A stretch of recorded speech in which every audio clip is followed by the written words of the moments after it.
दोन लाईन्स आणि ट्रान्सव्हर्सल किंवा छेदिका असेल तर वेगवेगळे कोन बघितलेले, करस्पॉन्डिंग अँगल, संगत कोन किंवा विक्रम कोन किंवा अल्टरनेट अँगल किंवा इंटेरियर कोन, इंटेरियर अँगल, आंतरकोन वगैरे बघितलेलं. आज आपण काय करणार आहे तर लाईन्स या पॅरलर घेणार आहोत. काल आपण पॅरलर वगैरे कन्सिडर काय धरत नव्हतो, तर इथे आता असं कन्सिडर करणार की एम आणि एन या पॅरलर लाईन आहेत आणि हे काय आहे सांगा, एल ही ट्रान्सव्हर्सल आहे किंवा एम आणि एन या समांतर रेषा आहेत आणि ही त्याची छेदिका आहे.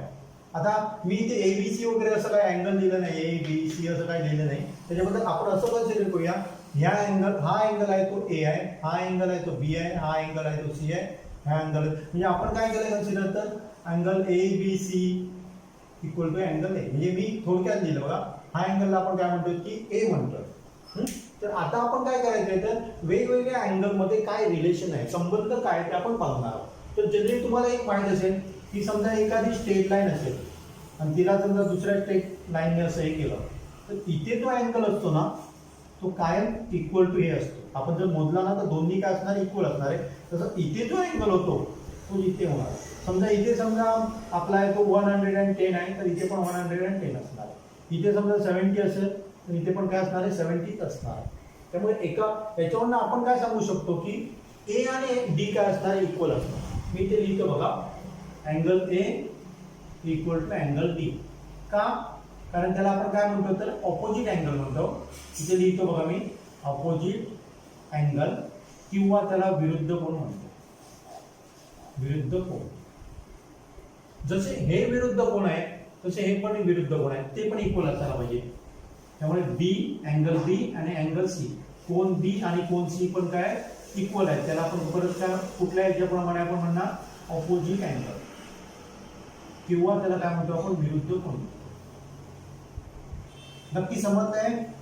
म्हणजे विरुद्ध कोन हे कायम काय असतात, इक्वल असतात. त्याच्यावरून आपण याच्यामध्ये रिलेशन काढलं. आता आपण याच्यामधलं बघूया. सेम आता ही लाईन आहे आणि ही दुसरी लाईन आहे, इथे हे दोन विरुद्ध कोन आहेत, हे दोन ऑपोजिट कोन आहेत.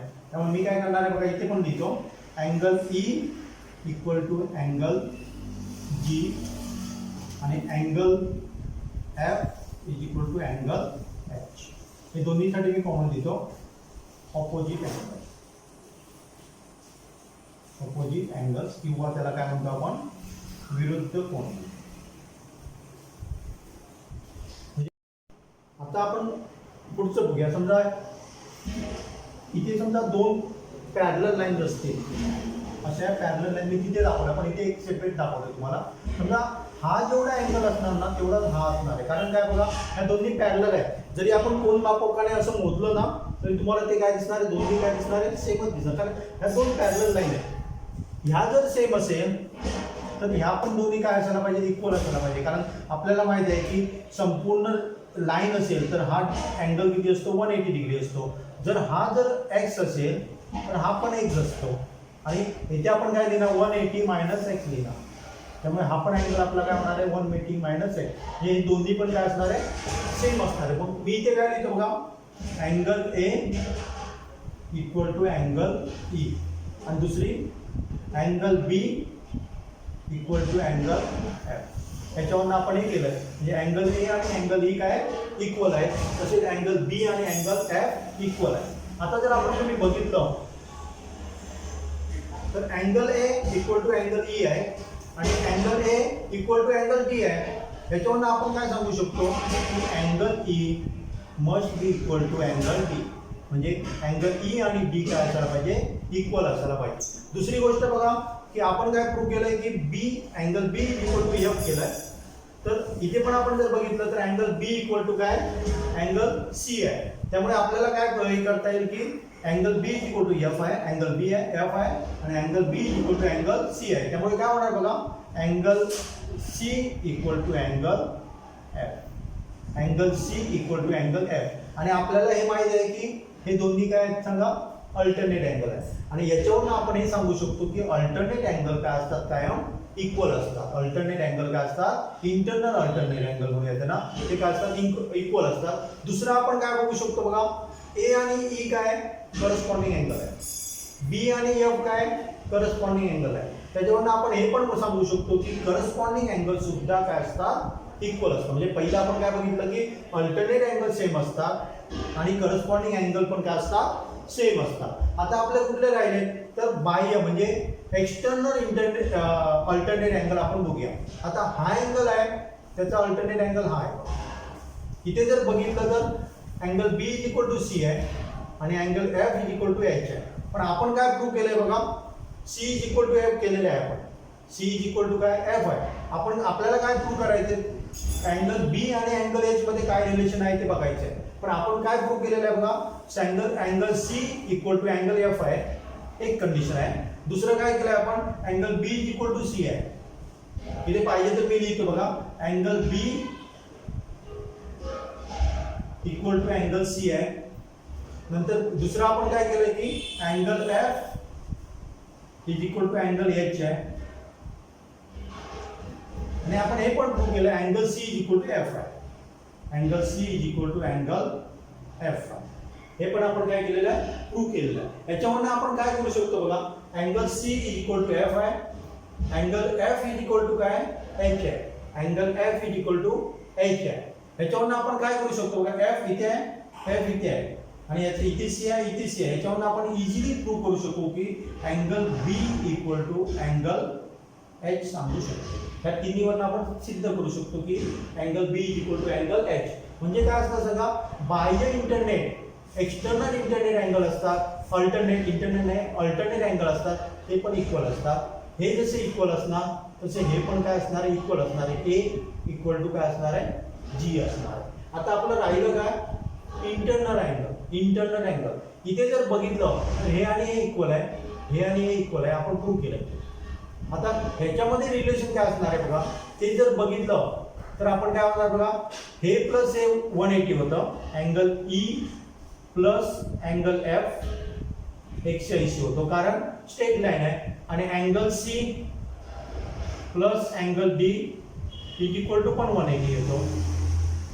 आता आपल्याला काय माहिती आहे की अँगल डी आणि ई इक्वल आहे, अँगल डी आणि ई इक्वल आहे, अँगल एफ आणि सी काय इक्वल आहे. त्यामुळे आपण असं पण लिहू शकतो त्याच्याबद्दल, या अँगल सी बद्दल मी काय लिहू शकतो, अँगल एफ लिहू शकतो. त्यामुळे काय मला सांगा, इथे लिहितो मी अँगल सी बद्दल मी काय लिहू शकतो, एफ लिहू शकतो. अँगल एफ सी बद्दल मी काय लिहिलंय, एफ लिहिलंय. आणि दुसरं आपल्याला काय पाहिजे, डी पाहिजे. डी आपण काय लिहू शकतो, plus angle D equal to काय येणार आहे, 180 डिग्री. म्हणजे हा आणि हा कोण काय असणार आहे, 180 डिग्री असणार आहे. तसंच similar angle C plus angle E is equal to काय असणार आहे, 180 डिग्री असणार आहे. ह्याच्यावरून आपण परत एकदा मी सगळं रिपीट करतो, सांगतो बघा. करस्पॉन्डिंग अँगल म्हणजे हा अँगल आणि हा अँगल, हा अँगल आणि हा अँगल, हा अँगल आणि हा अँगल, हा अँगल आणि हा अँगल इक्वल असतात. करस्पॉन्डिंग अँगल काय असतात, इक्वल असतात. दुसरं अल्टरनेट अँगल काय असतात, इक्वल असतात. Alternate angle, internal alternate angle असतात ते इक्वल असतात. तसंच एक्सटर्नल जे अल्टरनेट अँगल असतात ते पण काय असतात, इक्वल असतात. आणि इंटरनल अँगल हे काय असतात, त्यांची जर आपण addition, sum of internal angle काय असतात, 180 असतात. म्हणजे जर आपण ऍडिशन केलं, इंटरनल आंतर कोणाचं जर सम केलं, ऍडिशन केलं, तर आपल्याला किती मिळणार आहे, 180 डिग्री मिळणार आहे. अशा प्रकारे आपण काय केलंय, सगळं म्हणजे काय रिलेशन आहे ते आपण त्याच्यामध्ये काय केलेलं आहे, बघितलेलं आहे. आपण बघितलंय, काय बघितलंय, करस्पॉन्डिंग अँगल्स आर इक्वल किंवा संगत कोन समान असतात. हा आणि हा, हा आणि हा, हा हा, हा हे संगत कोन काय असणार आहे, इक्वल असणार आहे, समान असणार आहे. दुसरं काय बघितलं, alternate angles are also equal. Alternate angle काय असतात, समान असतात. अल्टरनेट अँगल काय असतात, समान असतात. तिसरं आपण काय बघतो, सम ऑफ इंटरनल अँगल म्हणजे हा आणि हा अँगल काय होतं, त्याची बेरीज केली तर 180 होते. हा आणि हा बेरीज केली तर काय होते, 180 होते. समजा आपल्याला एक काय दिलेलं आहे, एक्झाम्पल दिलेलं आहे, 170 दिलेलं आहे. तिथे काय दिलं, त्याची व्हॅल्यू 70 दिलेली आहे. पण ही सरळ रेषा असल्यामुळे याची व्हॅल्यू काय असणार आहे, 110 असणार आहे. याचा अपोजिट अँगल हा आहे, त्यामुळे हा सुद्धा काय असणार आहे, 110 असणार आहे. याचा अपोजिट अँगल हा असल्यामुळे हा अँगल काय असणार आहे, 70 असणार. आता आपण बघितलं करस्पॉन्डिंग अँगल्स आर इक्वल. ह्याचा करस्पॉन्डिंग अँगल कुठला आहे, हा आहे, त्यामुळे हा काय असणार आहे, 110 असणार आहे. ह्याचा जर विरुद्ध अँगल हा आहे, 110 असणार आहे. आणि या दोन्ही मिळाले तर आपल्याला किती होतात सांगा, 180 व्हायला पाहिजे. त्यामुळे हे काय होणार आहे, 70 डिग्री होणार आहे आणि हा 70 डिग्री असेल तर ऑपोजिट काय असणार आहे 70 डिग्रीच असणार आहे. आता हे आपण बघूया करस्पॉन्डिंग अँगल 110 हे करस्पॉन्डिंग आहेत, हे पण करस्पॉन्डिंग आहेत, हे पण करस्पॉन्डिंग आहेत आणि हे पण करस्पॉन्डिंग म्हणजे इक्वल आहे. अल्टरनेट बघूया, अल्टरनेट अँगल काय इक्वल आहे, अल्टरनेट अँगल काय इक्वल आहे, हे पण अल्टरनेट अँगल काय इक्वल आहे, हे आणि हे इक्वल आहे. आणि जर आपण सम ऑफ इंटिरियर म्हणजे आंतरकोनाची आपण बेरीज केली 110 प्लस 70 म्हणजे 180 येते, 110 प्लस 70 म्हणजे 180 येते. म्हणजे तुम्हाला ते कुठलाही असं दिलेलं असेल, समजा एक अँगल असा दिलेला असेल, समजा हा दिलाय, समजा 60 दिलाय, तर बाकीचे तुम्हाला इझिली काय करता यायला पाहिजे, काढता यायला पाहिजे. कुठलाही अँगल समजा अशी लाईन काढलेली आहे, असे पण काढलेली आहे आणि समजा हा तुम्हाला दिलेला आहे 125, तर त्याच्यावरनं बाकीचे सगळे तुम्हाला काय करता यायला पाहिजे, अँगल काढता यायला पाहिजे.